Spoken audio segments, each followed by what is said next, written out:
Shalom, chers amoureux du pain quotidien. Que la grâce et la paix de Dieu soient sur vous. Bienvenue à notre plateforme d'écoute de la parole de Dieu. Nous sommes aujourd'hui lundi 8 septembre 2025.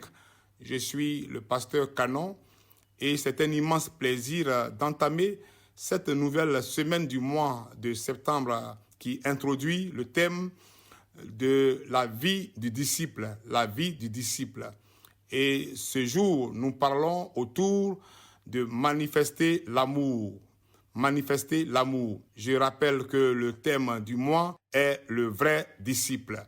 Notre texte de méditation se trouve dans le livre de Matthieu 5 au verset 44. Nous lisons la parole de Dieu avec respect. Mais moi, je vous dis, aimez vos ennemis, bénissez ceux qui vous maudissent, faites du bien à ceux qui vous haïssent et priez pour ceux qui vous maltraitent et qui vous persécutent. Bien-aimé, le verset 44 dans le livre de Matthieu 5 expose l'enseignement de Jésus en réponse à ce qui est exprimé au verset 43 du même livre de Matthieu 5 où le Seigneur Jésus s'adresse aux Juifs en disant « Vous avez appris qu'il a été dit, tu aimeras ton prochain et tu haïras ton ennemi. » Voyons un peu dans quel contexte le Seigneur Jésus a fait cette déclaration en disant « Aimez vos ennemis, bénissez ceux qui vous maudissent, faites du bien à ceux qui vous haïssent et priez pour ceux qui vous maltraitent et qui vous persécutent. » Frères et sœurs, dans le contexte historique,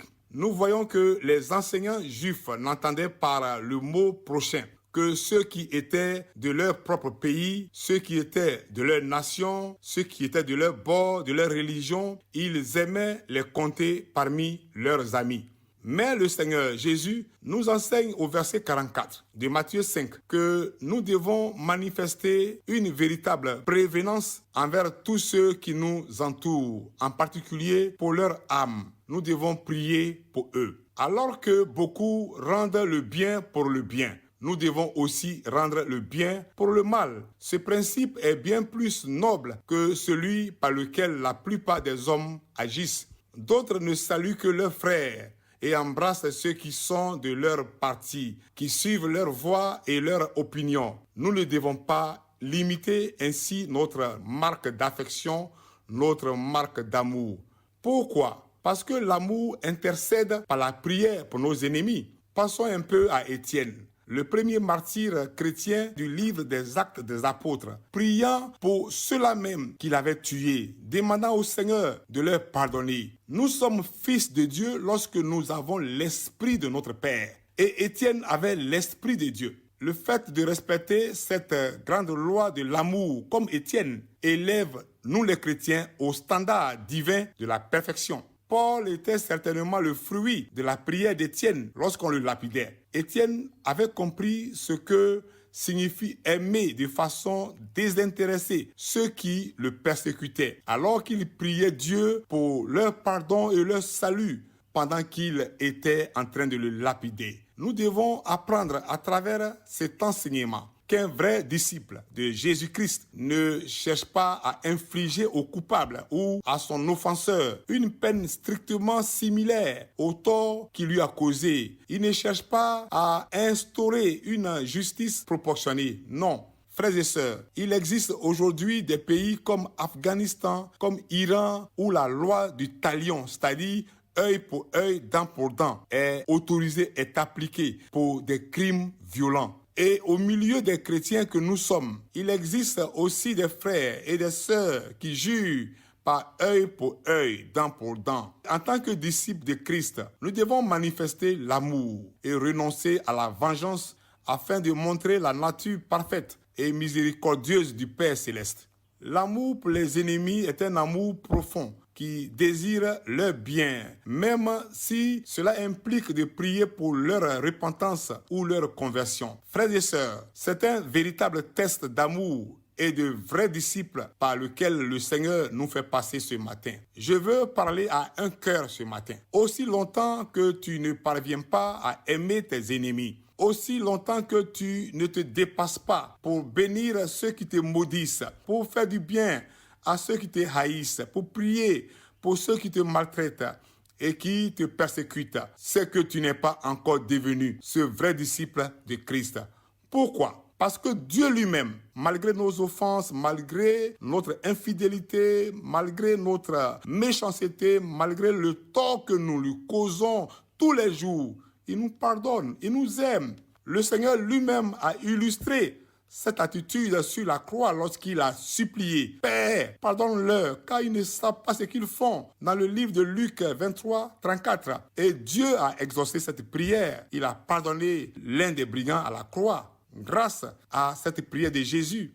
La Bible ne nous dit-elle pas que Dieu fait lever son soleil et tomber sa pluie sur les bons comme sur les méchants, sur les justes comme sur les injustes?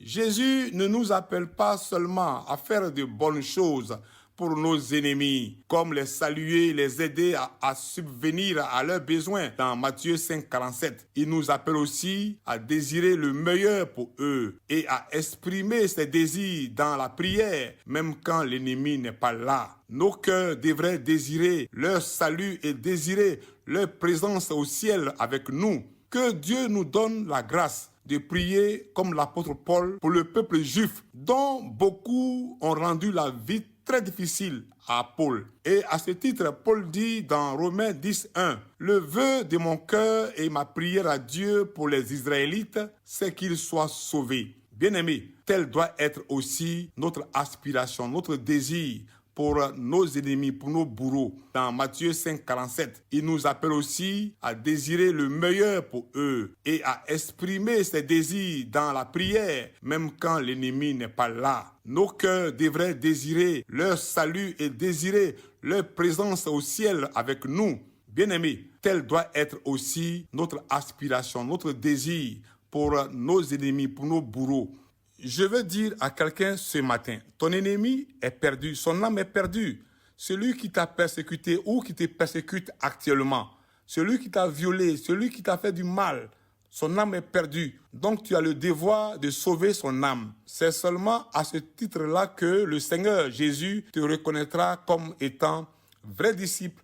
Je veux dire à quelqu'un ce matin, ton ennemi est perdu, son âme est perdue. Celui qui t'a persécuté ou qui te persécute actuellement, celui qui t'a violé, celui qui t'a fait du mal, son âme est perdue. Donc tu as le devoir de sauver son âme. C'est seulement à ce titre-là que le Seigneur Jésus te reconnaîtra comme étant vrai disciple de Christ. Quel test d'amour, aussi difficile humainement parlant, mais nous devons le réussir. C'est un pari. Je ne sais pas combien profonde est ta blessure. Je ne sais pas par quelle persécution, par quelle maltraitance, par quelle humiliation tu es passé ou tu es en train de passer actuellement. Mais je prie que le Seigneur te donne la force de dépasser tes propres sentiments et la vengeance pour cultiver une ressemblance à Dieu. Mon frère, ma sœur, je veux prier avec toi ce matin. Dis: Seigneur, donne-moi la force pour aimer.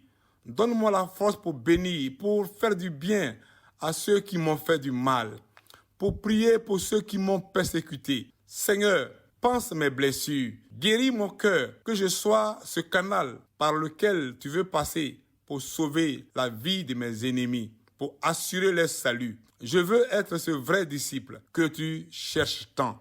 Bénédiction.